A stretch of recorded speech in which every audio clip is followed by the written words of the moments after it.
मित्रांनो बराचसा काय भाटा वगैरे काढून टाकला बघा. एवढी नुकसान झालेली पावसाने केली की सांगूच नको.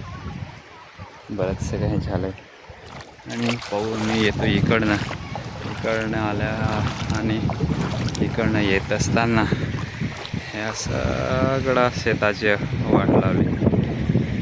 शेत सगळं त्याच्यामध्ये रेतीसारखे गोट्यासारखे तसे दगडं लहान मोठे ते सगळं पूर्ण शेताचे एवढं नुकसान केलं की म्हणजे ते काढण्यासाठी एवढा टाईम लागेल की विचार करण्यासारखं आहे.